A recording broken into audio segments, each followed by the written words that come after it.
Good evening, नमस्कार, स्वागत है सभी का।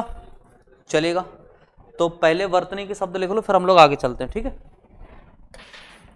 वर्तनी लिखें। पहला शब्द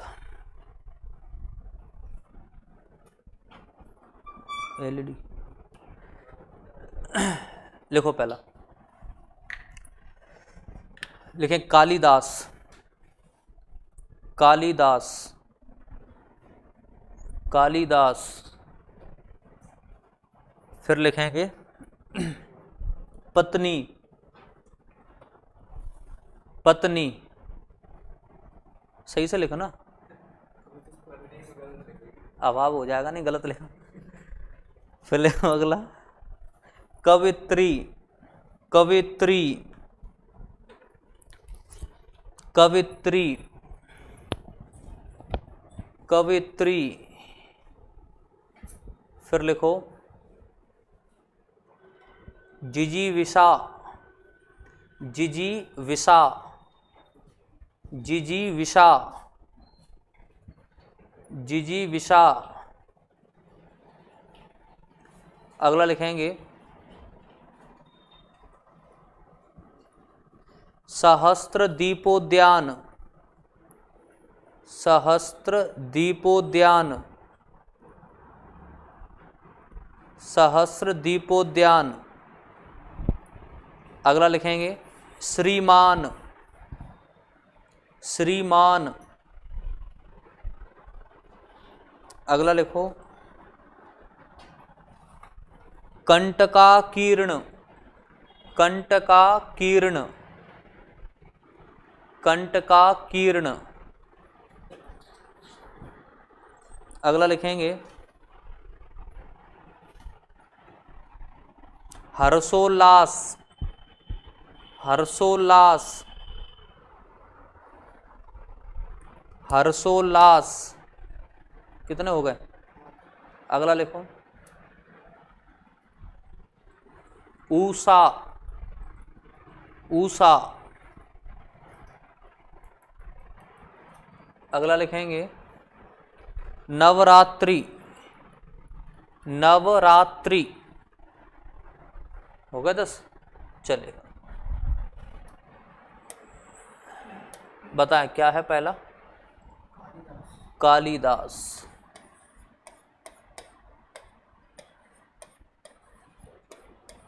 कालिदास, ला पे छोटी की मात्रा का प्रयोग करेंगे।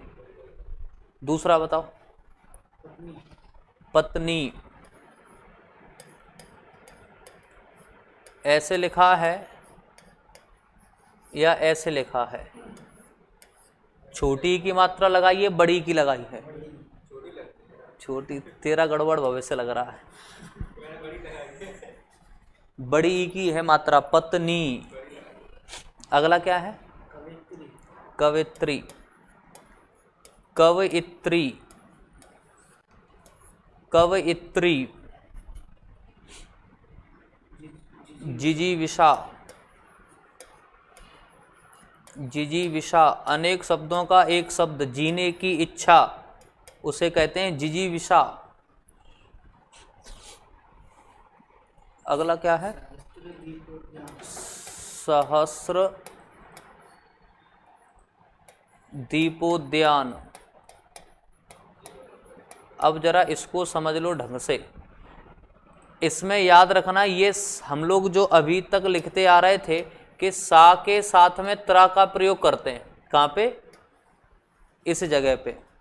तो ये त्रा बड़ा ही गलत प्रयोग है, इसका कोई शाब्दिक अर्थ बनेगा ही नहीं। ये पूरा सा है और सा के साथ में क्या है? रा। लेकिन समय के साथ साथ में ऐसी दुविधा हो गई कि सा के साथ में इस रा को क्या समझने लगे? त्रा समझने लगे। और त्रा समझने लगे तो हम लोग ज्यादा होशियार, अपन ने कहा इसको सेपरेट व्यवस्थित बना के लिखो ना, तो ऐसे करके फिर हम लोग इसका प्रयोग करने लगे, जो कैसा है? ये गलत प्रयोग है। ठीक है, चलेगा। ये सब कहाँ चलेगा?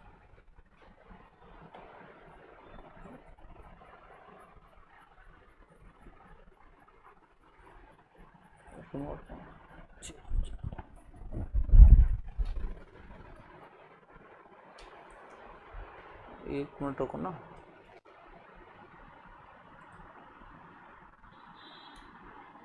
तो ये बात समझ में आ गई। सा के साथ ये नीचे क्या, ये रा का प्रयोग है, तो यहाँ पे सहस्त्र का प्रयोग नहीं करेंगे। जहां भी इस तरह से लिखा है मतलब ये गलत लिखा है, ये चीज गलत है। आपको अकेला सहस्त्र भी लिखना है ना, सहस्र, वो भी किस तरह से लिखा जाएगा, वो भी इस तरह से लिखा जाएगा, सा के साथ रा का प्रयोग करेंगे। अब इसका अर्थ क्या होता है, तो इसका अर्थ होता है हजार। सहस्र का अर्थ क्या होता है, हजार। दीपोद्यान मतलब जहां पे 1000 दीपक अपन प्रज्वलित करते हैं उसको कह दिया सहस्र दीपोद्यान। अगला बताओ, अगला क्या है, श्रीमान। श्रीमान तो खैर सही हो गया होगा, लिखते लिखते एप्लीकेशन में कई हजार बार लिखा होगा। इसके साथ हलंत लगाएंगे, हलंत नहीं लगा है तो पूरा गलत है। कंठ का किरण, कंठ का किरण, कंठ का किरण।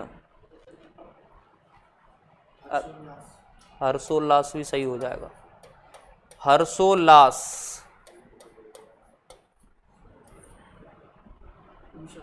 ऊषा, ऊषा में याद रखेंगे हमेशा छोटा ऊ आएगा, बड़ा ऊ नहीं आएगा। ऊषा। नवरात्रि, नवरात्रि, नवरात्रि नहीं होगा, नवरात्र होगा। मात्रा का प्रयोग नहीं करेंगे, नवरात्र हो गया 10। चलिएगा, तो ये तो बर्तनी की बात हो गई। अब हम चलते हैं यहाँ से आगे बढ़ते हैं। कल हमने भाषा परिवार कंप्लीट कर लिया था और ये बता दिया भारत में कितनी भाषाएं बोली भारत में कितने भाषा परिवार हैं, ये बात कर ली थी। पूरे विश्व में आपके 12 भाषा परिवार हैं, भारत में 4 भाषा परिवार हैं। पूरे विश्व में लगभग 3000 के आसपास भाषाएं बोली जाती हैं। ठीक है, अब हम बात करते हैं यहाँ से, चलो यहाँ से एक भाषा परिवार के बारे में समझते हैं, यहाँ से थोड़ा सा आगे चलते फिर इसकी बात करेंगे। पहले हम लोग ये समझ लें कि अपने भारत में जो भाषा परिवार हैं वो 4 भाषा परिवार हैं, ये 4। अब पहले तो वैसे तो हम 12 की बात करेंगे, लेकिन क्योंकि हम लोगों के अपने देश के बारे में पहले सारी बातों को समझना है, फिर हम सारी बात करेंगे। तो आपसे कभी ये पूछेगा कुल भाषा परिवार कितने हैं, तो हमारा आंसर रटा रटाया डलाए 12 है। ठीक है, ऐसे ही प्रश्न आएगा 12, 14, 16 जो भी ऑप्शन में आए, तो हमें कहाँ जाना है, 12 के पास जाना है। फिर हमसे पूछता है 12 भाषा परिवार में से भारत में कितने बोले जाएंगे, तो अपना आंसर हो जाएगा भारत में 4 भाषा परिवार हैं। वो कौन कौन से, पहला याद रखेंगे भारोपीय भाषा परिवार। अब जरा यदि हम भारोपीय शब्द को देखते हैं या इसे समझते हैं तो इस शब्द में एक बात कॉमन, मतलब इसका विच्छेद करके देखें तो हमें क्या जानकारी मिलेगी या ऐसा भाव मिल सकता है, भारत प्लस यूरोपीय। ऐसा लग रहा है कि इनको जोड़ करके बनाया गया है, इन दोनों शब्दों को जोड़ करके बनाया गया है। कौन से शब्दों को, भारत और यूरोपीय को। तो अब जरा समझिएगा कि भारत प्लस यूरोपीय मतलब भारत का या भारत में जो भी भाषा बोली जाएंगी और यूरोप में जो भाषा बोली जाएंगी उनमें कुछ ना कुछ क्या होगी, समानता होगी। भारत में बोली जाने वाली भाषा और यूरोप में बोली जाने वाली भाषाओं में कुछ ना कुछ समानता है, इसलिए इनको एक ही भाषा परिवार में शामिल किया और उसका नाम रख दिया भारोपीय भाषा परिवार। तो हमें ये मतलब सरल वे में समझना है कि यूरोप में और भारत में वो भाषाएं हैं जिनमें कुछ ना कुछ समानताएं हैं, इसलिए उनका नाम क्या है, भारोपीय भाषा परिवार। अब कभी एग्जाम में पूछे बताओ भारत में सबसे ज्यादा कौन सा भाषा परिवार की भाषाएं बोली जाती हैं, भारत में सबसे ज्यादा किस भाषा परिवार की भाषाएं बोली जाती हैं, तो 73%। इनका परसेंट भी पूछता है तो हम याद रखेंगे 73% भारोपीय भाषा परिवार की भाषाएं भारत में बोली जाती हैं। तो एक बात इसको जरा ढंग से याद रखेंगे, भारत में सबसे ज्यादा प्रयोग की जाने वाला भाषा परिवार कौन सा है, तो आंसर होगा भारोपीय। और यूरोप और भारत की जो भाषाएं समान हैं उनको एक ही परिवार में रखा, उसका नाम है भारोपीय। कितने परसेंट बोली जाती हैं, तो 73% बोली जाती हैं। अब इसके बाद दूसरी बात करते हैं द्रविड़। द्रविड़ नाम जैसे ही आता है तो आपके जहन में एक दिमाग आ जाना चाहिए, द्रविड़ से आप सीधे सीधे कहां जाना चाहिए, दक्षिण भारत में जाना चाहिए। जैसे हमने द्रविड़ शब्द अपने कानों में गया तो आपके दिमाग में इमेज बना लो कि मतलब दक्षिण भारत जाना है, कहां जाना है वो समझ लेंगे। लेकिन एक बात समझ लेना कि राहुल द्रविड़ का नाम सुन के दक्षिण भारत मत चले जाना। नहीं सोचो कि सर बता रहे थे कि द्रविड़ मतलब दक्षिण भारत, और कभी पूछ ले बताओ राहुल द्रविड़ का जन्म कहाँ हुआ था? ये इंदौर में हुआ था। इसका कहाँ पे? तो इसका जन्म स्थल कहाँ है? इंदौर में है। नहीं तो अपन चलेगा सीधे बैठे ट्रेन में और यहां पहुंचे। तो अब जरा हम यहां से समझते हैं कि अपने दक्षिण भारत में जो भाषा परिवार का प्रयोग होता है उसका नाम है द्रविड़ भाषा परिवार। ऐसा भी प्रश्न आएगा कि बताओ दक्षिण भारत में किस भाषा परिवार की भाषाएं बोली जाती हैं, तो अपना आंसर क्या हो जाएगा? द्रविड़ भाषा परिवार। और ये कितने % बोला जाता है? 25%। इस भाषा परिवार के अंतर्गत भारत में 4 भाषाएं बोली जाती हैं, तमिल, तेलुगु, कन्नड़, मलयालम। तमिल, तेलुगु, कन्नड़ और मलयालम।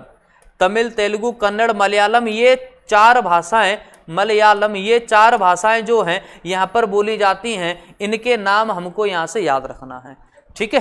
तमिल, तेलुगु, कन्नड़, मलयालम। अगली बात देखो, अब जरा यहां से समझते हैं सेमेटिक जो है भाषा परिवार या ऑस्ट्रिक भाषा परिवार है, ये आपका 1.3 के आसपास बोला जाता है और इसका प्रयोग करते हैं हम लोग पहाड़ी क्षेत्र में, ट्राइब्स या जनजाति के द्वारा। चीन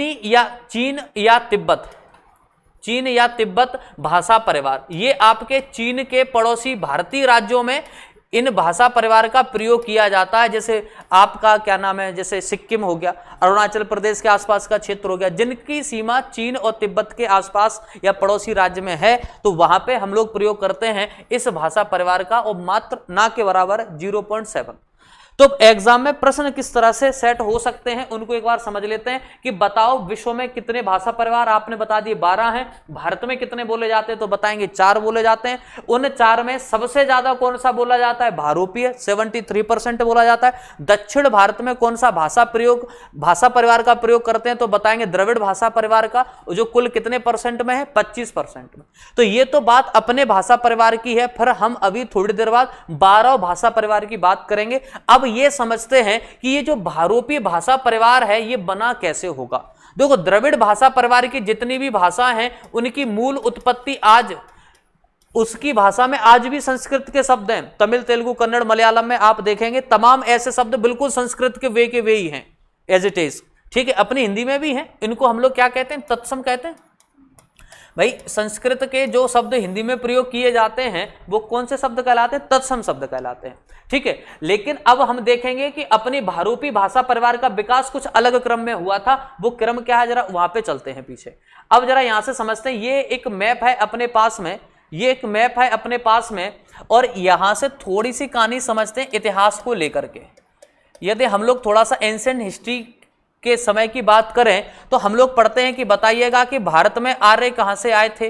तो आंसर बताते हैं कि आर्य भारत में आए थे मध्य एशिया से। आर्य भारत में कहां से आए थे? मध्य एशिया से आए थे। आर्य मध्य एशिया में आए तो अब क्या हुआ कि ये वो लोग हैं, बताया जाता है, हम प्राचीन काल में या प्राचीन इतिहास में पढ़ते हैं कि इनके द्वारा संस्कृत भाषा का प्रयोग किया गया।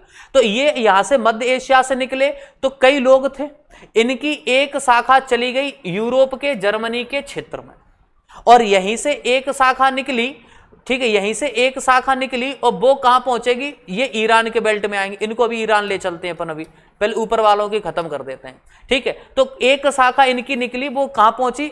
यहां मध्य एशिया से, जहां कजाकिस्तान वगैरह है, वहां से निकल के सीधे कहां पहुंच जाते हैं? यूरोप में पहुंचते हैं। और यूरोप में पहुंचेंगे तो अब इसका भाषा परिवार का नाम अभी आगे बताएंगे। तो ये लोग एक शाखा निकली जो कहां पहुंची? ईरान। अब जरा समझना, एक ही क्षेत्र से 2 लोग निकले, एक पहुंचे जर्मनी में और एक पहुंचे ईरान में। अब जरा समझना, मान लो कि आपके ग्वालियर का कोई व्यक्ति है, ठीक है? ग्वालियर का छोड़ो, बिहार का कोई व्यक्ति है, ठीक है? और बिहार का व्यक्ति एक पहुंचे कहां पे? एक को पहुंचा देते हैं आप यूएई में और एक को पहुंचा दो ग्वालियर में। अब जरा समझना, ये व्यक्ति जो है इंग्लिश उतनी ज्यादा नहीं जानता, ठीक ठाक एक एवरेज ही जानता है, लेकिन अपने यहाँ की मगही, भोजपुरी और हिंदी पिंदी ठीक ठाक जानता है। अब जरा बताना, ये यहाँ पे यदि हिंदी बोलेगा या ये यहाँ पे हिंदी बोलेगा तो कुछ ना कुछ समानताएं होंगी, क्योंकि आदमी तो एक ही जगह का है ना। 2 बट गए, उसमें क्या हो गया? एक घर का 2 बच्चे हैं, उन दोनों की भाषा तो एक ही होगी।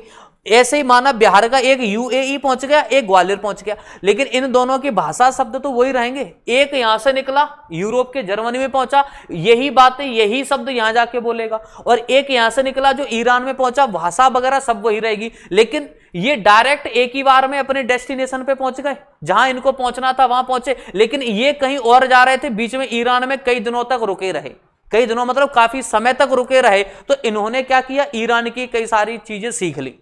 अब भाई हम लोग जैसे जहां जाते हैं वहां के कई सारे शब्द सीख लेते हैं ना, दो चार चीजें नई नई सीख लेते हैं, ठीक है। तो अब ईरान में इन्होंने कई सारी चीजें सीखी, तो हमने ईरान की उस भाषा का नाम दे दिया भारतीय ईरानी भाषा। क्या नाम दे दिया, भारतीय ईरानी भाषा।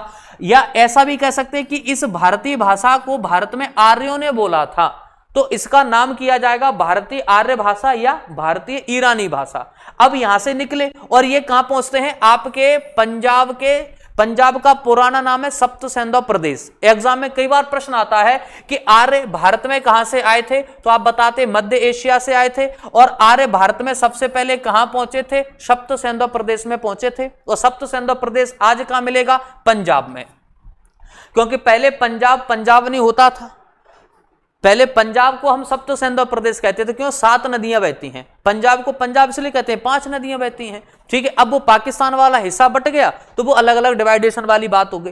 तो आपके आर्य जो हैं यहां से निकले और ईरान में रुके, ईरान के बाद सीधे भारत में आए, मतलब सप्त सेंधो प्रदेश में आए, तो अब जाकर के ये ही भाषा, ये वाली भाषा ये भारत में बोलेंगे क्या नहीं बोलेंगे, तो यही कहलाएगी भारतीय आर्य भाषा। यही भाषा क्या कहलाएगी, भारतीय आर्य भाषा कहलाती है।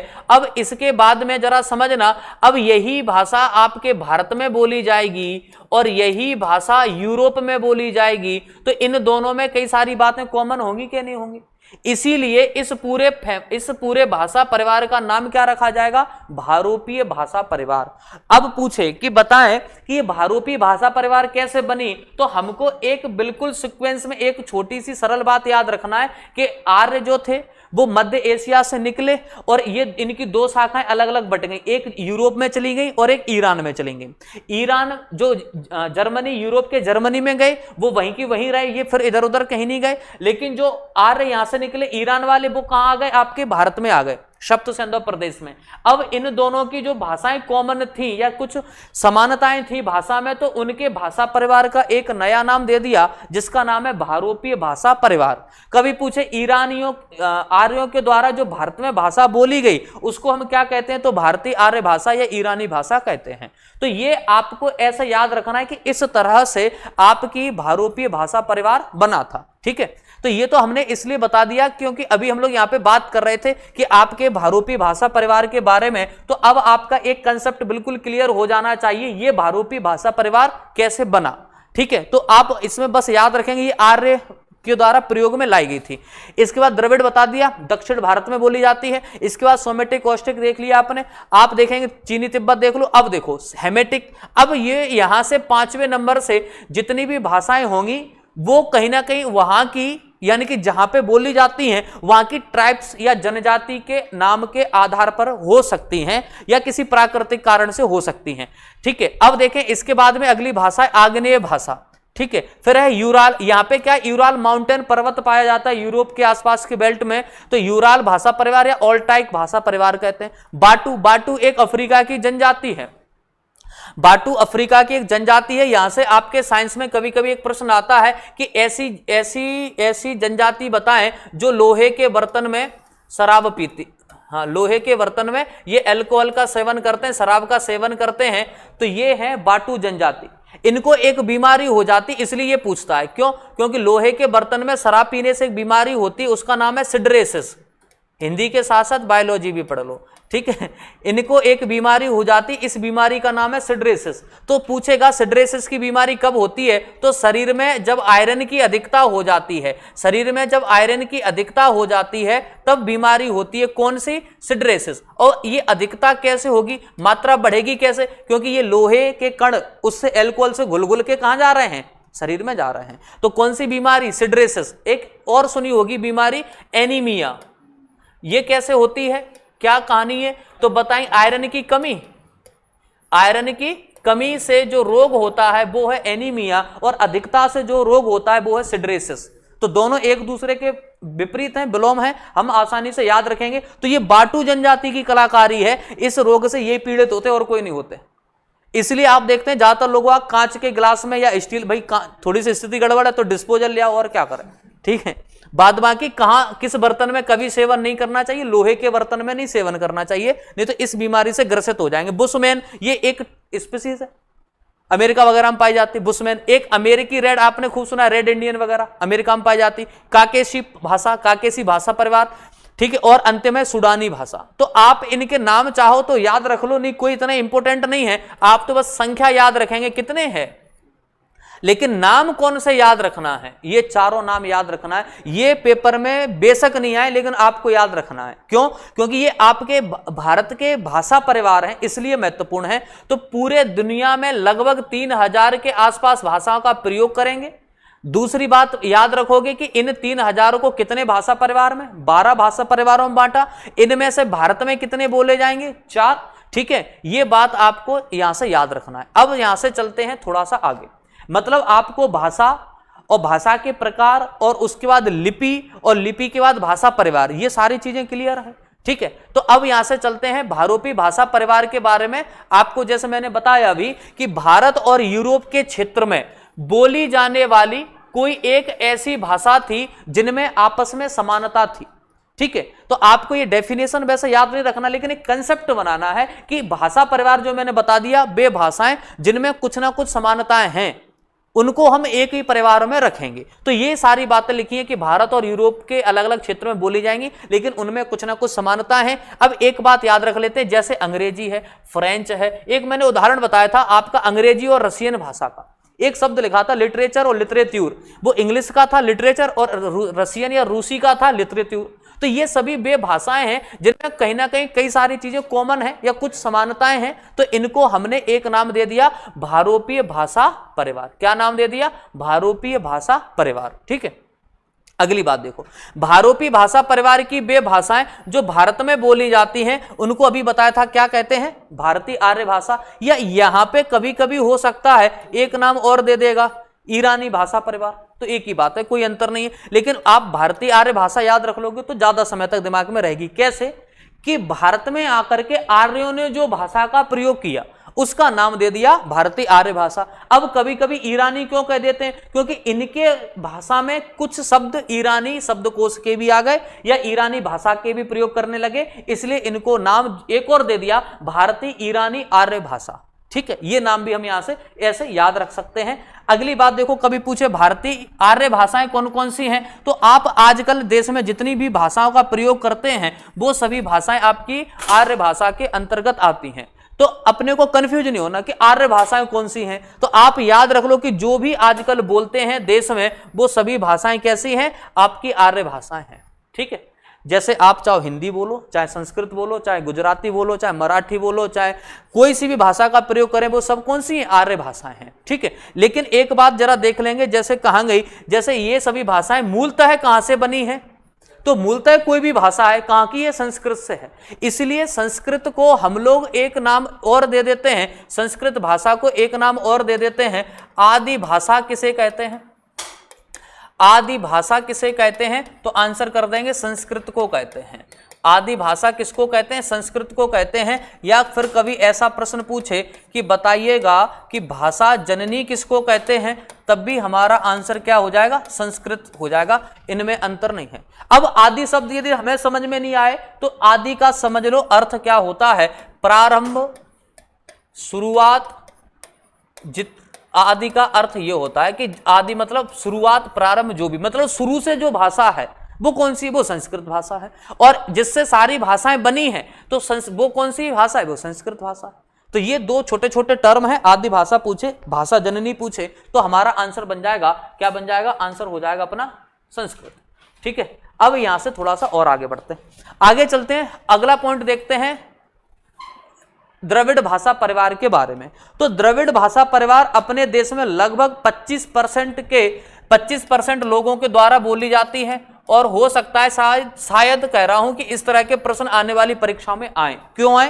क्योंकि अभी एक मुद्दा चल रहा है भाषाओं को लेकर के, एक छोटा सा संग्राम छिड़ा हुआ है यदि आप लोग कहीं ना कहीं थोड़ा सा एक्टिव रहते होंगे बाद बाकी खबरों पर भी, तो आपने देखा हो आज से 4-5 दिन पहले या 7 दिन पहले अजय देवगन ने एक साउथ का कोई एक्टर है, क्या नाम, हाँ हाँ ये नाम, तो अब जो भी है तो अब उनने कमेंट किया था हिंदी भाषा हमारी राष्ट्रभाषा नहीं है, लेकिन उसका कहने का एक अलग सेंस था। होता क्या है कि हम अपनी बात किस वे में कह रहे हैं और आप किस मूड में बैठे हैं, आप जिस मूड में हो आप उस भाषा उस मेरे कहे हुए बात को उसी तरह से सोचेंगे। और इस समय अपने यहाँ के लोग जो है या बॉलीवुड के लोग जो है वो उनकी हालत इस समय भारी खतरनाक है, मतलब खिस्साने से बैठे हैं, क्योंकि उनका कुछ नहीं चल रहा। ये मान लो ऐड भी नहीं चल रहा है, जो कहीं ना कहीं जैसे पाउच वगैरह का ऐड कर रहे हैं या कोल्ड ड्रिंक का ऐड कर रहे हैं, लोग बाग उनकी भी जाकर मतलब बुराइयां कर रहे हैं, ठीक है। तो आप जरा ये देखो कि उनका कुछ भी नहीं चल रहा, तो बेचारे खिस्साने से बैठे हैं।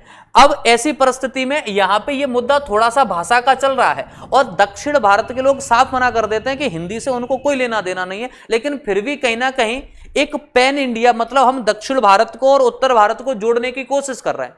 तो वो एक अच्छा माध्यम अभी पिछले कुछ वर्षों से ये क्या नाम है, सिनेमा जगत, फिल्म जगत अच्छा काम कर रहा था। आप देख रहे हैं कई सारी ऐसी फिल्में आई हैं जिसमें आपके बॉलीवुड और आपके साउथ के एक्ट्रेस एक साथ काम कर रहे हैं। दो चार फिल्में तो आ चुकी तब से, ठीक है, कि एक्टर नहीं है तो को एक्टर है या डायरेक्टर बाद बाकी टीमें काम कर रही हैं। तो कहीं ना कहीं ये आपसी मतभेद को कम करता है।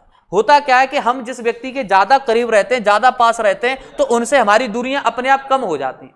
लेकिन ऐसी बातों से थोड़ी सी व्यवस्था, बनती हुई व्यवस्था क्या होती, बिगड़ जाती है। अब यही होगा, आप और देखना आने वाले समय में कि एक फिल्म आ रही है अक्षय कुमार की, और साउथ का एक ही दिन रिलीजिंग डेट है, अर्जुन नहीं मेजर, साउथ की फिल्म आ रही मेजर है ना, वो भी आपका अच्छा कैप्टन रहा मेजर, उसकी पूरी बायोग्राफी है। तो देखो फिर भी कुछ ना कुछ बवाल होगा। बवाल मतलब ये इसी प्रकार की फिल्म, एक चलेगी एक नहीं चलेगी, जो भी स्थिति रहे, अपने को खैर क्या करना है फिल्मों से, अपनों को हिंदी से काम है। तो द्रविड़ का मतलब होता है दक्षिण भारत में बोले जाने वाला भाषा परिवार, जो यहां पे लगभग 25% भारत में इस भाषा परिवार की भाषा का प्रयोग हम लोग करते हैं। अब इसके अंतर्गत 4 भाषाएं आती हैं, ये बात हम याद रखेंगे, तमिल है, तेलुगु है, कन्नड़ है, मलयालम है। अब जरा यहां से समझते हैं कि ये भारत का दूसरा सबसे बड़ा भाषा परिवार है, ये इंपॉर्टेंट बात है। पहले नंबर पे भारूपी रख रहे हैं, दूसरे नंबर पे आपका ये बात आएगी, इसमें कितनी भाषाएं शामिल हैं, 4 भाषाएं शामिल हैं जो दक्षिण भारत में ही बोली जाएंगी, ठीक है। दूसरी बात समझिएगा कौन कौन सी है, तमिल, तेलुगु, कन्नड़, मलयालम, इन भाषाओं को संविधान की अनुसूची नंबर 8 में शामिल किया गया है। जब हम भाषा की संवैधानिक स्थिति पढ़ेंगे तब भी ये पढ़ते हैं, जीएस में भी प्रश्न आता है, तो आप याद रखेंगे कि संविधान की जो 8वीं अनुसूची है इसका संबंध भाषा से है, और इस 8वीं अनुसूची में ये चारों भाषाएं शामिल है। आगे बताएंगे कि इस अनुसूची में कितनी भाषा शामिल है, कैसे कैसे शामिल हुई थी, जो भी कहानी है वो सब आगे हम लोग पढ़ेंगे। अब देखो भारतीय भाषा परिवार, इसका एक मूल रूप, अपने यहां जितनी भी भाषाएं हैं वो सब कहां से हैं, संस्कृत से हैं। हाँ एक बात है कि हम संस्कृत को थोड़ा सा वैदिक संस्कृत भी कह सकते हैं, क्योंकि हम संस्कृत को 2 भागों में आगे चल के बांट करके पढ़ने वाले हैं, एक वैदिक संस्कृत के नाम से, एक लौकिक संस्कृत के नाम से, ठीक है। तो ये भी चीज आपको भी बता देंगे, तो तनाव मत लेना कि वैदिक संस्कृत क्या है, लौकिक संस्कृत क्या है, ये कहीं ना कहीं रूप, मूल रूप किसका है, संस्कृत का ही है। बस यहां पे हम वेदों की रचना कर रहे हैं, वहां पे महाभारत वगैरह की रचना की गई थी, तो वो लौकिक संस्कृत के नाम से जाना जाता है, इतना सा अंतर है, ठीक है। वैदिक संस्कृत से ही हिंदी तथा अन्य भाषाओं का विकास हुआ है, ठीक है।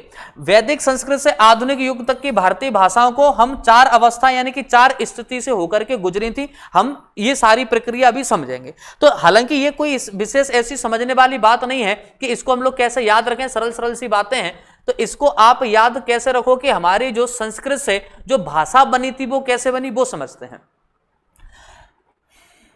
एक बात तो पता है हमें कि आदि भाषा के रूप में तो हमारे दिमाग में हमेशा एक शब्द रहने वाला है कि वो है संस्कृत, ठीक है। तो अब बस इसी को मद्देनजर रखते हुए अपना पूरा काम चलेगा कि हमारे पास जो सबसे पहले जो अपने देश में जो भाषा हमारे यहाँ बोली जाती थी वो थी संस्कृत।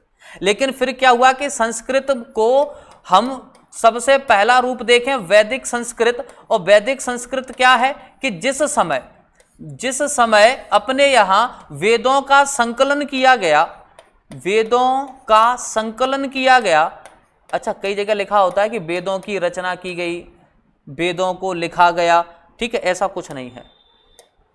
वेदों को लिखा नहीं गया है, वेदों का संकलन किया गया है। अब संकलन क्या होता है अभी बताते हैं। कहाँ गया, ठीक है। अब देखो, हाँ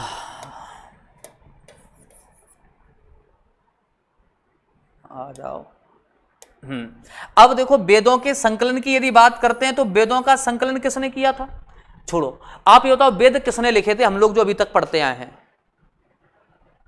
चलिएगा, तो वेदों के संकलनकर्ता का नाम याद रखेंगे आप, महर्षि, हाँ महर्षि, इनका पूरा नाम लिख देते हैं, कृष्ण द्वैपायन, महर्षि कृष्ण द्वैपायन वेद व्यास। हम लोग इतना बड़ा नाम काय को याद रखेंगे, हमें तो वहां लिखा हुआ मिलेगा, तो हम तो क्या याद रख लेंगे, वेद व्यास। वैसे पूरे नाम की अपने को आवश्यकता भी नहीं है, पूरा नाम इनका महर्षि कृष्ण द्वैपायन वेद व्यास है। इनके द्वारा कहा जाता है कि वेदों का संकलन किया गया था, ठीक है, जिसमें सबसे पुराना वेद आपका ऋग्वेद है। अब इसीलिए इस भाषा का नाम ही रख दिया वैदिक।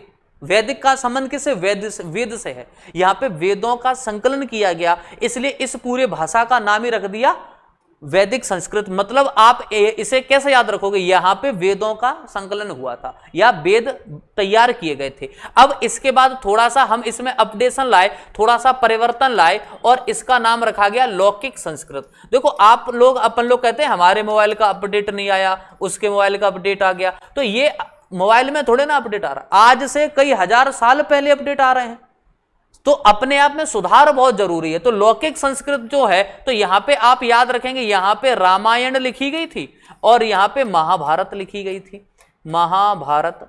अब एक बात और समझ लो, रामायण के लेखक कौन है, वाल्मीकि है, तो आप याद रखें ये वाल्मीकि जी की रचना है। और महाभारत को लेकर के क्लियर कुछ नहीं है, ऐसा याद रखो गणेश जी ने लिखा है, ठीक है, चलिएगा। नहीं, वेद व्यास नहीं है यहाँ पे, ये क्लियर है। गणेश जी का नाम याद रख लो, जब कोई नहीं आया तो इनको याद रखो। तो वैदिक और लौकिक, वैदिक और लौकिक, ये रूप किसका है, संस्कृत का ही है, लेकिन समय के साथ में थोड़ा सा परिवर्तन हुआ। अच्छा, अब एक बात बताओ, आपसे कोई कहे कि आज आप संस्कृत को एकदम फ्लो में बोल सकते हैं? नहीं बोल सकते, क्योंकि संस्कृत एक अपने लिए आज के हिसाब से कठिन भाषा बन गई, क्योंकि हमारा प्रयोग अपने दैनिक जीवन में कम है। तो जब दैनिक जीवन में प्रयोग कम है तो भाषा कठिन है। तो ये भाषा पहले भी कठिन थी आम लोगों के लिए, तो लोगों ने क्या किया, या कुछ लोग जो क्रांतिकारी लोग आए, उन्होंने इस भाषा में परिवर्तन करना शुरू कर दिया। यहां पे एक व्यक्ति सामने आएंगे, थोड़ी देर बाद बात करेंगे, और यहां पे जो नया रूप भाषा का देखने को मिलेगा वो है पाली भाषा। कौन सी भाषा है, पाली भाषा। अब जरा समझना कि ये जो पाली भाषा है, तो पाली भाषा में आप लोग इतिहास पढ़े होंगे, जो उपदेश की जानकारी मिलती है वो किसने दिए थे, तो अपना आंसर हो जाएगा गौतम बुद्ध। ये उपदेश कौन दे रहा है यहाँ पे, गौतम बुद्ध ने दिए थे। गौतम बुद्ध को जानते हो ना, अरे बौद्ध धर्म के संस्थापक हैं, ठीक है, गौतम बुद्ध। तो गौतम बुद्ध ने पाली भाषा का प्रयोग क्यों किया, इसका कारण समझो, क्योंकि उस समय लोग बाग कम इस भाषा को समझ पाते थे। अब माना कि आज कल आप देखें कि बहुत कम, चलो आप लोगों को मैथ कैसा लगता है, समझ में आता है एक ही बार में, ठीक ठाक है। अब ऐसे बालक जिनको मैथ समझ में नहीं आता, आजकल की नई जनरेशन की बात करें तो आप देखें कि आजकल के बच्चे कॉमर्स सब्जेक्ट को ज्यादा प्रेफरेंस दे रहे हैं, ह्यूमैनिटीज आर्ट्स वगैरह को ज्यादा प्रेफरेंस दे रहे हैं इसके कंपेयर में, क्योंकि जो कठिन है। तो यही हुआ कि जो व्यक्ति यानी कि हमारे यहाँ के लोग जो सरल चीज है यदि उसको जल्दी से समझ सकते हैं तुलना कठिन चीज के, तो ये संस्कृत का एक सरलतम रूप था पाली भाषा। तो गौतम बुद्ध ने यही सोचा कि जो भाषा सरल है तो उस भाषा को लोग बाग जल्दी पकड़ेंगे, जल्दी समझेंगे, एक बार कह देंगे समझ में आ जाएगी, नहीं वही श्लोक 4-4 बार सुनाओ अर्थात फिर बताओ। क्योंकि यही तो हुआ था, गीता का जो उपदेश है, पहले कृष्ण भगवान ने उनको पूरा संस्कृत सुनाया, वे बैठे रहे बेचारे, मैंने कि तो रुको अर्थात, फिर उन्होंने उनको हिंदी में बताना शुरू किया, बेटा ऐसा ऐसा है। अच्छा, तो एक बात महाभारत से और याद आ गई कि महाभारत का युद्ध कितने दिन तक चला था, सोच लो, इतना बड़ा नाम है महाभारत, कितने दिन तक चला था, 18 दिन तक चला था मात्र, ठीक है। और 18 दिन तक चला था, तो गीता के कितने अध्याय हैं, एक और प्रश्न, गीता के या गीता में अध्याय बता दो कितने हैं। तो गीता में अध्याय भी कितने हैं? हर एक दिन का वर्णन लिखा है। अर्जुन नहीं लड़ रहा, नहीं लड़ रहा ना, इधर आ, तुझको अच्छी अच्छी बातें सुनाते हैं। कुछ लोग कहते हैं कि नींद नहीं आती, रात में नींद नहीं आती, 2-3-4 बजे तक सो रहे हैं, तो उनको एक किताब दे दो पढ़ने के लिए, आधे घंटे में नहीं सो जाएं तो कहना। तो यही हुआ कि साहब अर्जुन नहीं लड़ रहा था। अर्जुन का ये हमारे चाचा है, ये ताऊ का लड़का, ये फूफा, ये मामा है, ये नाना है, कौन से लड़े? उन्होंने कहा, कृष्ण भगवान ने कहा इधर आ, तुझे जरा गीता का पाठ पढ़ाते हैं। उन्होंने कहा महाराज पढ़ाई लिखाई छोड़ो, हम लड़े लेते हैं। तो आदमी मतलब ये समझो कि पढ़ाई लिखाई से कितना दूर भागता है, लड़ सकता है, सो सकता है, लेकिन पढ़ नहीं सकता। ठीक है, वास्तविकता में चीज आसान नहीं है, मतलब थोड़ी सी कठिन तो है। जब पुराने जमाने के लोग वाक परास्त हो गए तो अपन तो खैर बहुत छोटी चीज है। तो पाली भाषा कैसी भाषा? सरल भाषा है, और इसीलिए गौतम बुद्ध ने अपनी सारी बातें, यानी कि जो ज्ञान प्राप्त हुआ था, तो वो लोगों को पाली भाषा में बताना शुरू कर दिया, जिससे लोग बाग उनकी बात को आसानी से और जल्दी से समझ जाए। अब बात ये चलती रही, गौतम बुद्ध हैं, आपको यहीं पे कौन मिल जाएंगे? अशोक मिल जाते हैं, मौर्य काल में अशोक मिल जाते हैं, उन्होंने भी खूब इसका प्रचार प्रसार करवाया था। गौतम बुद्ध ने अपने सारे उपदेश इसी भाषा में देते हैं, और इनके माने बौद्ध धर्म के जितने भी धार्मिक ग्रंथ हैं वो भी इसी भाषा में लिखे गए हैं, पाली भाषा में। अब आगे चलें थोड़ा सा, इस भाषा में फिर से हम लोग एक नया परिवर्तन या नया अपडेट लेकर के आते हैं, वो है प्राकृत भाषा। वो है आपकी प्राकृत भाषा, या आप कह सकते हैं इसको अर्धमागधी। अर्धमागधी अभी बताएंगे थोड़ी देर बाद, ये तो बस इसलिए बता दी कि आपको याद रह जाएगा, प्राकृत भाषा या अर्धमागधी। तो हम यहां से याद रखेंगे, प्राकृत भाषा में जो उपदेश दिए थे वो व्यक्ति है महावीर स्वामी। कौन है? महावीर स्वामी। क्या? आगम बुद्ध ग्रंथ के नाम है, हाँ इसी भाषा में लिखे हैं वो भी। तो जैसे बुद्ध के लिखे पाली भाषा में, जैन धर्म के कहां लिखे हैं? प्राकृत भाषा में। अब देखो, तो अब यहां से समझते हैं कि महावीर स्वामी ने उपदेश किस भाषा में दिए थे, तो बताएंगे प्राकृत भाषा में। अब जरा समझते हैं कि प्राकृत भाषा में ये सारे उपदेश दिए गए थे महावीर स्वामी जी के द्वारा। तो अब यहीं से भाषा में एक विघटन देखने को मिला, विघटन मतलब बदलाव देखने को मिला, इसे हम लोग कहते हैं अपभ्रंश। हाँ, यहीं से कहते हैं अपभ्रंश। अपभ्रंश का मतलब क्या है? अपभ्रंश का मतलब यह है कि आपके पास कोई एक ये बिल्कुल एक सॉलिड चीज है, मजबूत चीज है, चाहे लकड़ी, पेड़, कुछ भी मान लो, पत्थर वगैरह कुछ भी मान लो, ठीक है। अब इसमें क्या हुआ? दरार पड़ी तो क्रैक जिसको कहते हैं, टूटा। ये टूटा तो क्या होगा? रूप बदलेगा कि नहीं बदलेगा? रूप बदलेगा, नई नई शाखाएं निकलेंगी, या उसका एक नया टुकड़ा बन गया। तो यहीं से भाषा में अपभ्रंश हुआ, और अपभ्रंश के बाद में देखेंगे कई सारी अलग अलग भाषाएं बन करके यहां पे तैयार होती हैं, और वो आगे बताएंगे कि कौन से अपभ्रंश से कौन सी भाषाएं बनी थी। लेकिन हम याद रखेंगे अपभ्रंश के बाद में कई सारी क्षेत्रीय स्तर पे भाषा तैयार होती है। यहीं पे एक अपभ्रंश का नाम है अर्धमागधी।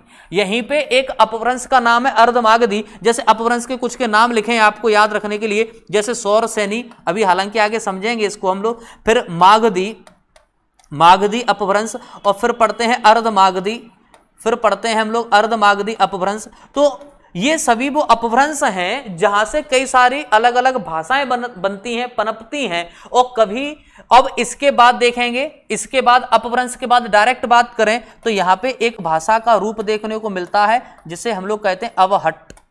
अवहट्ट, तो अवहट्ट को आप लोग कहते हैं पुरानी हिंदी।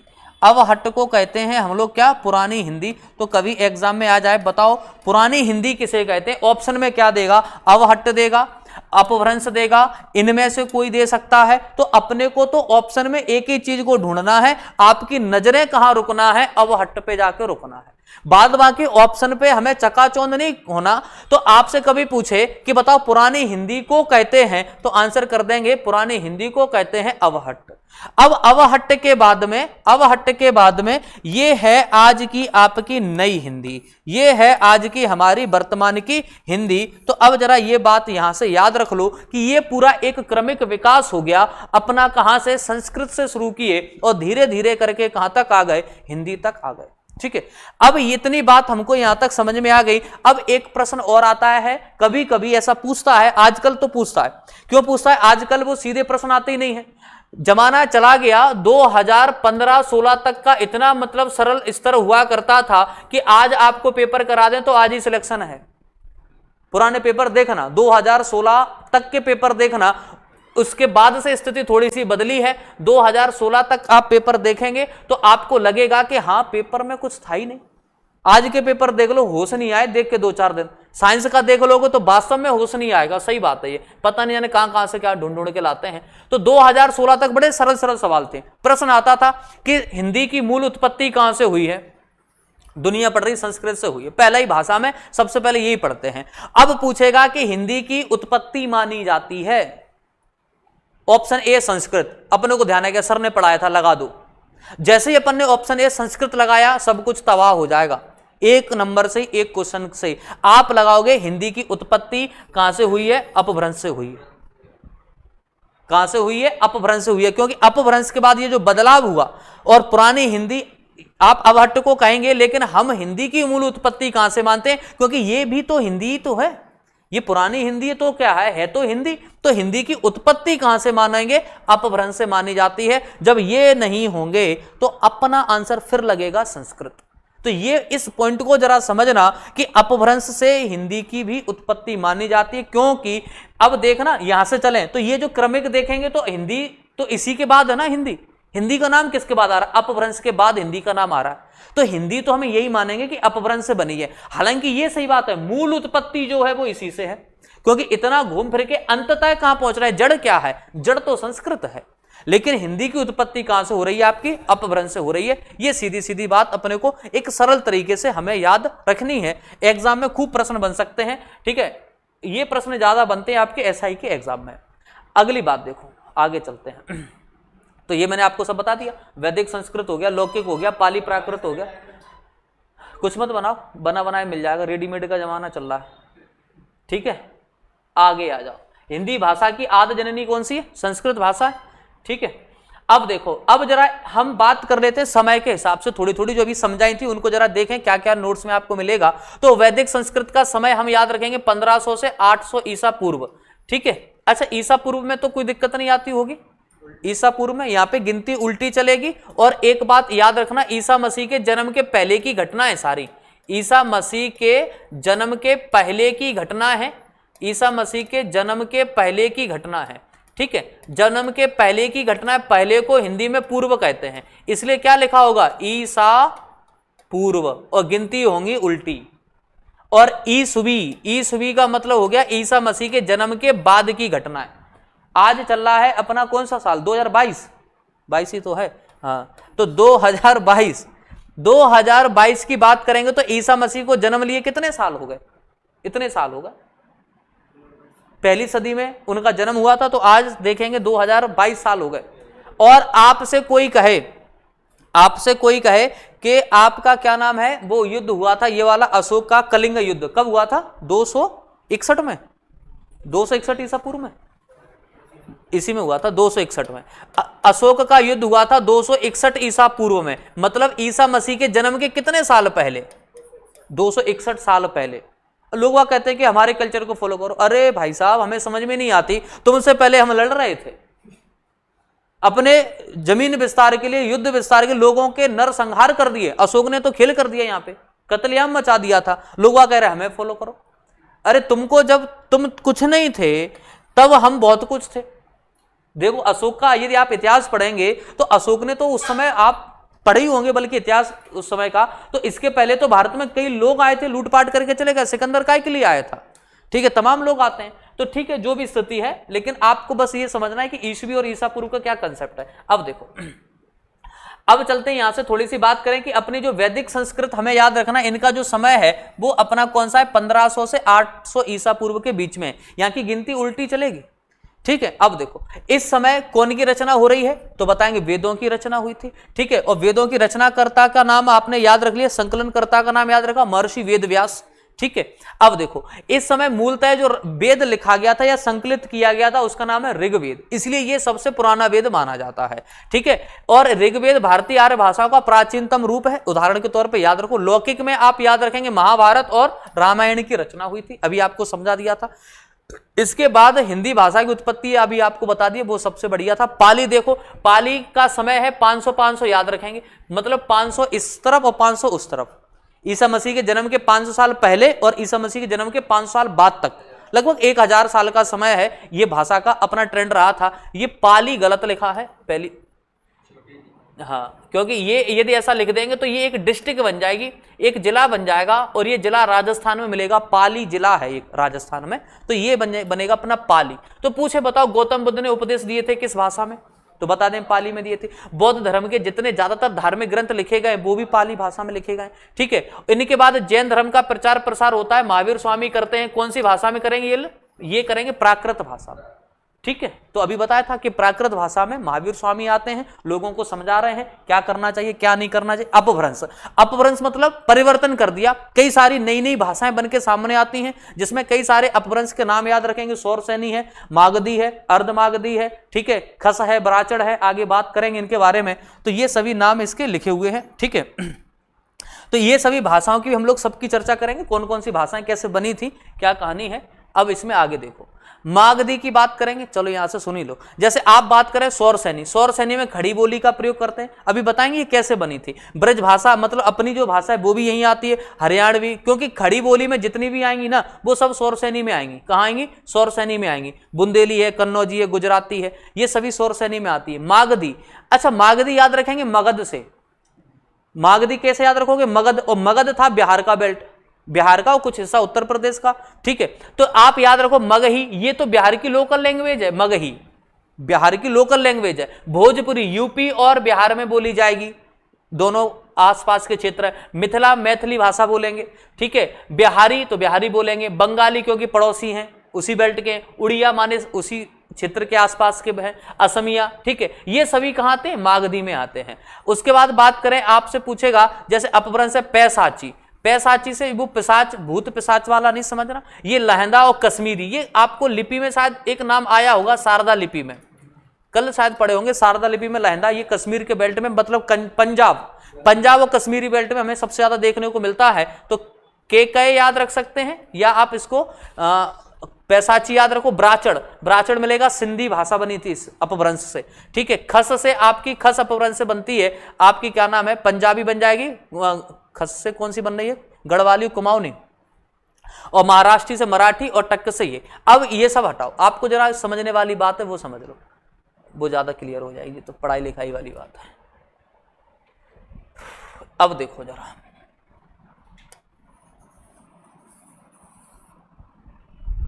हम लोग भारत के साथ समझ लेंगे क्या क्या कहानी है इनकी।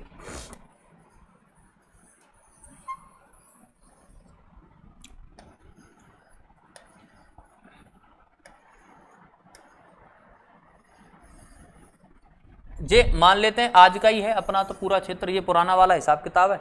अब जरा देखो, अच्छा आपने कभी नाम सुना हो, कभी सुना हो तो बताना, सूरसेन।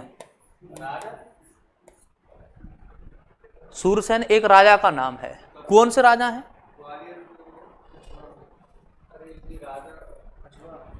कछवाहा वंश के राजा हैं। कहां पे शासन करते थे? ग्वालियर में। और थोड़ा सा पीछे जाओ, मतलब और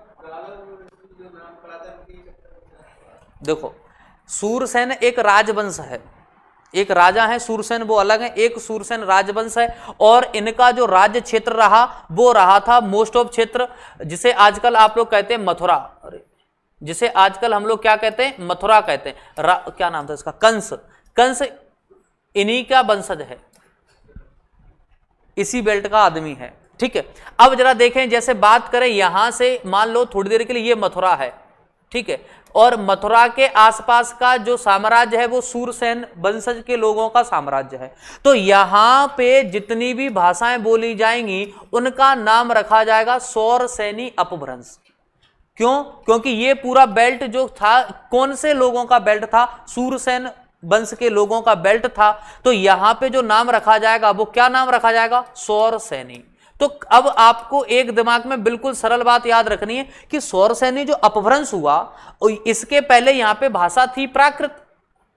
इसके पहले यहां पे भाषा बोली जाती थी, कौन सी भाषा बोली जाती थी? तो बताएंगे प्राकृत भाषा बोली जाती थी। प्राकृत के बाद ही तो अपभ्रंश हुआ था। अभी थोड़ी देर पहले पढ़ रहे थे। तो सौर सैनी अपभ्रंश जो बना, तो सौर सैनी से जो नई नई भाषाएं बन के सामने आई वो कहां बोली जाएंगी। तो एक दिमाग में कंसेप्ट बिठा लो कि सौर सैनी मतलब मथुरा, मथुरा में सूरसेन वंशज का शासन चल रहा था, इसलिए नाम रख गया इसका क्या, सौर सैनी। अब इसके आसपास का जो बेल्ट है वहां पे ये भाषा बोली ही बोली जाएगी, ऐसे करके आपको याद रह जाएगा। अब राज्य सोच लो, राज्य सोच लो, एमपी आएगा कि नहीं आएगा बताओ, ठीक है, राजस्थान आएगा कि नहीं आएगा, कुछ हिस्सा गुजरात वाला भी आएगा कि नहीं आएगा। इधर आओ पंजाब छोड़ दो क्योंकि वहां पे वो लहंदा वहंदा अलग चीज है, उसको छोड़ देंगे, ठीक है। इसके बाद आप थोड़ा सा कुछ हिस्सा उत्तर प्रदेश में आ जाओ, जैसे कन्नौजी है, ठीक है। इधर आ जाओ, आपका क्या नाम है, अपने मध्य प्रदेश में मिल जाएगा कौन सा, बुंदेलखंडी मिल जाएगा, बुंदेलखंडी मिल जाएगा। मतलब ये पूरा बेल्ट देखेंगे तो ये पूरा का पूरा क्या है, सौर सैनी अपभ्रंश के दायरे में है। अब हम चलते हैं कहां पे, चलते हैं हम लोग थोड़ा सा समुद्री किनारे की तरफ में, और ये पूरा बेल्ट जो था ये बंगाल और ये बिहार का बेल्ट हुआ करता था, और इस पूरे क्षेत्र का नाम है मगध, मगध के साम्राज्य, मगध के राजा, ऐसे करके इतिहास में हम लोग पढ़ते हैं। तो मगध उस समय का सबसे शक्तिशाली और बौद्धिक संपदा का क्षेत्र था, मतलब बड़े होशियार होशियार लोग यहाँ रहते थे, चाहे बिहारी हो चाहे बंगाली हो, ये बड़े दिमाग के होशियार व्यक्ति हैं।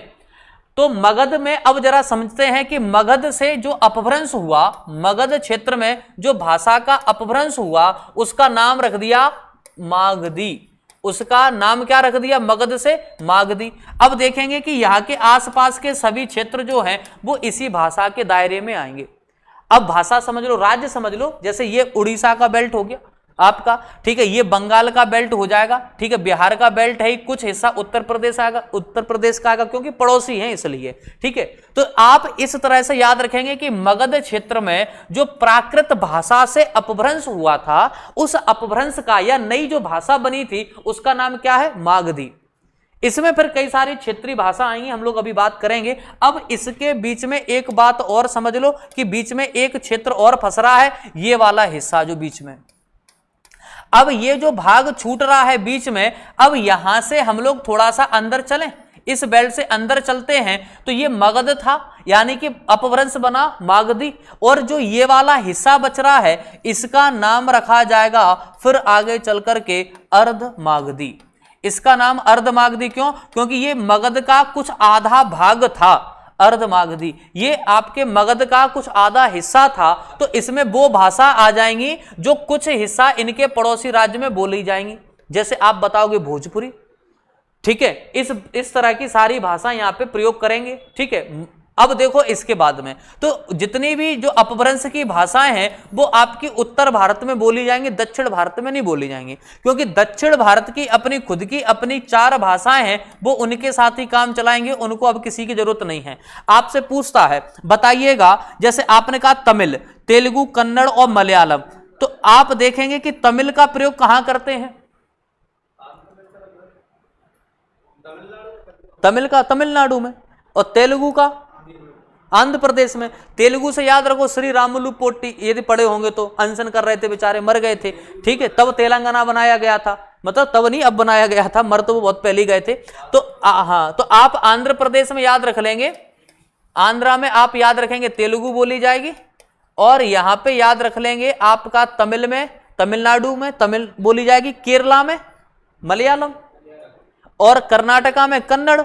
तो ये 4 बन गई अपनी, यहां पे कोई डिस्टर्बेंस नहीं होगा, ये एक बार पढ़ लो फिक्स हो गई। यहां पे बदलाव होता रहेगा क्योंकि यहां की संस्कृति में भी भयंकर बदलाव हुआ है। साउथ में आज भी देख लो, चाहे डॉक्टर हो चाहे इंजीनियर हो, लुंगी अभी भी पहनता है। अपन लोग नहीं कहते कि हमने किसी कल्चर को एक्सेप्ट ही नहीं किया, काय को झूठ बोलते हो, हमने हंसते हंसते ब्रिटिश कल्चर को एक्सेप्ट कर लिया। कहां गई धोती, कहां गई पगड़ी, सब उड़ गई। हाँ वो बात अलग है, कुछ चीजों, साउथ के लोग आज भी आप किसी भी बड़े प्रोफेशन में देख लो, उपराष्ट्रपति जी को देख लो ना, सब छोड़ो, क्या पैंट नहीं पहन सकते, क्या कमी है भाई, सब पहन सकते हैं, लेकिन नहीं, संस्कृति को नहीं छोड़ेंगे। ये उनका सबसे, यही सफलता का मूल आधार है कि आप अपनी संस्कृति को नहीं छोड़ रहे, अपनी विचारधारा को नहीं छोड़ रहे, उसको लेके चल रहे हैं, मतलब सीधी सीधी बात है, आपको सफल होना ही है, ठीक है। अब देखो, तो ये इस तरह से हमने यहां पे ये देखा कि आपने कि अलग अलग अपभ्रंश हुए, और अपभ्रंश कैसे याद रखना है वो बात मैंने आपको यहां बता दी। इस तरह से आप इनके अपभ्रंश को हम लोग यहां से याद रखेंगे, ठीक है। और क्या था, ठीक है, ये मैंने बता दिया। अगली बात देखो, अब हम बात करेंगे हिंदी भाषा का इतिहास एवं आरंभ। ठीक है, ये मैंने अभी थोड़ी देर पहले बताया था, कुछ फैक्ट है इनको पढ़ लेते हैं। अपभ्रंश का वाल्मीकि पूछता है कवि हमसे एग्जाम में, सीधा सीधा फैक्ट पूछता है, अपभ्रंश का वाल्मीकि किसको कहते हैं? तो कवि का नाम है स्वयंभू। स्वयंभू को अपभ्रंश का वाल्मीकि मतलब, अपभ्रंश जब भाषाएं बट रही थी ना, तब इन्होंने कई सारे ग्रंथ लिखे थे, तो इनको उपाधि दे दी इस तरह से।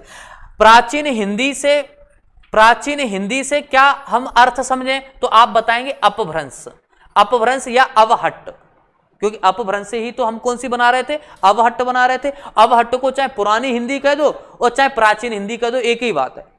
ठीक है, प्राचीन हिंदी सोच के ये नहीं समझना सर ने तो पुरानी हिंदी बताई थी, ये तो प्राचीन हिंदी आ गई।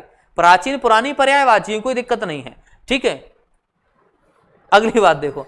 ठीक है, अब देखो कभी पूछेगा खड़ी बोली का जो शुरुआत हुई है वो मानी जाती अमीर खुसरो के समय से। खड़ी बोली का कभी प्रश्न आएगा तो एक ही आंसर है, भारत में खड़ी बोली का यदि क्रेडिट किसी को देना है तो आप एक ही व्यक्ति को देंगे, अमीर खुसरो को। किसको देंगे? अमीर खुसरो को देंगे, क्योंकि इसी व्यक्ति के प्रयासों से या इसी व्यक्ति ने खड़ी बोली का ट्रेंड अपने यहां शुरू किया था। और हिंदी का जो सबसे बड़ा बेस है वो कौन सी है? खड़ी बोली ही है। ठीक है, तो ये भी बात याद रखेंगे। अमीर खुसरो जो है ये कौन है? तो आप इनको शायद इतिहास में पढ़े होंगे। अमीर खुसरो जो है सल्तनत काल में, आप दिल्ली सल्तनत में पढ़ते हैं, और ये बलबन के समय से राज दरबारी के कवि पे काम करेगा। और बताया जाता है कि 5 बड़े बड़े और कुछ मिला मिलू के 7 राज्यों का सर्वनाश भाई साहब देख चुके थे, लेकिन भाई साहब ज्यों के तो इनको कुछ नहीं हुआ। ठीक है, कभी पूछे कि ऐसा शासक नहीं, ऐसा कवि जिसने अलग अलग राज्य शासकों का राज्यरोहण देखा हो या राज्यों का पद से हटते हुए देखा हो, तो सल्तनत का सबसे खतरनाक आदमी अमीर खुसरो। ठीक है, तो बाद बाकी चर्चा जो है हम आगे करेंगे। इनके द्वारा कुछ वाद्य यंत्र भी खोजे गए थे, बनाए गए थे, कौन कौन से आविष्कार किया गया था, जैसे सरोद है, तबला है। ठीक है, इनको याद रखो, कभी कोई एग्जाम में पूछता है, चलेगा। तो अब हमारी यहां तक की सारी बातें कंप्लीट हो गई हैं। कल हम बात करेंगे इन सब पॉइंट के बारे में कि अपने थोड़ा सा साहित्य का छोटा सा भाग समझेंगे कि हमारी हिंदी जो है, हिंदी साहित्य के हिसाब से उस समय के कौन कौन से कवि फेमस थे, प्राचीन काल में, मध्यकालीन में और आज के समय में, आधुनिक युग में। तो इस तरह की सारी चर्चा होंगी कल। नमस्कार, धन्यवाद।